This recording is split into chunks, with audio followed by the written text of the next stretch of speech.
First things first, I saw that I recently hit 1,500 subscribers, so big thanks to everyone that subscribed and commented and all that over the last 6 or so years that I've been running this channel.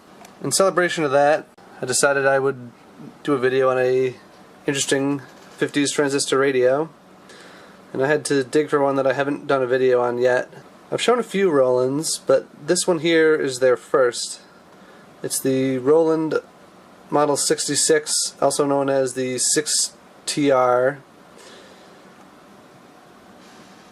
They advertised it as the Model 66, but in the Sam's Photo Fact it shows up as the 6T1.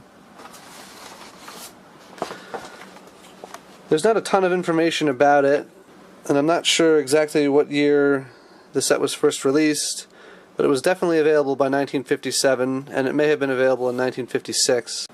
You can see that the case of the radio is in pretty good condition. The strap's a little worn and cracked, unfortunately, and it's also a little frayed where it passes through those loops in the plastic there. It probably would have been better if they hadn't had these loops here and just left the strap on the outside. That way it can, flop to the side when the radio is in use.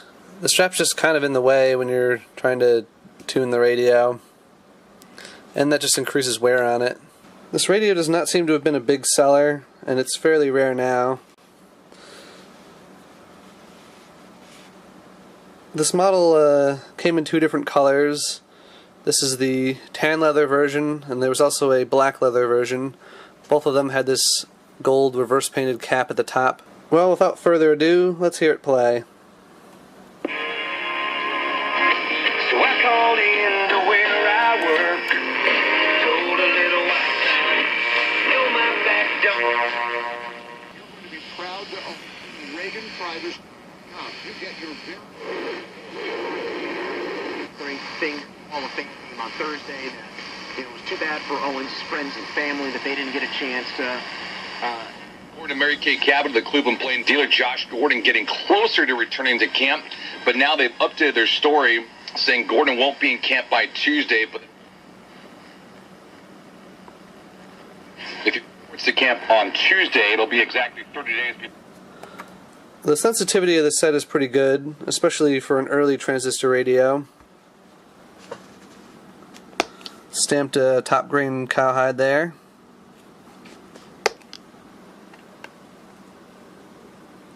It takes 6 AA batteries, which would have lasted quite a bit longer than a single 9-volt battery. Pulling the chassis out of this is a huge pain in the butt, so I'm not going to do that, but I will show you the chassis. There it is. You can see it's a metal hand-wired chassis with socketed transistors. I believe they're all made by the General Transistor Company, who was an early maker of transistors, and like Roland, they did not survive all that long. Here's one of those transistors. I just pulled it out of there. The date code says 630, which is the 30th week of 1956, which leads credence to this model having come out in 1956, and it's a GT20. You'll notice that they weren't using the standard 2N model numbers that other makers were using. It uses 3 of those GT20 transistors and then a couple other ones. I did recap this. I just left the original caps on the surface of the chassis since it's an uncommon radio. I kind of hid the replacements among the wiring.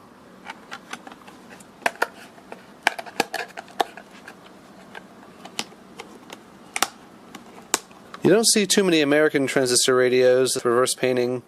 I can really only think of a handful, like the Emerson 555. Here's what the full chassis looks like. This is the Sam's Photo Fact. There's the underside of the chassis. That hole there is where the speaker magnet fits through. It's got a pretty good sized speaker. The speaker fills up this entire area here. I believe it's a 4-inch speaker. There's a couple screws that hold the chassis in. There's 2 of them, and there's another one there. It's a real tight squeeze, especially since the leather has shrunk a bit.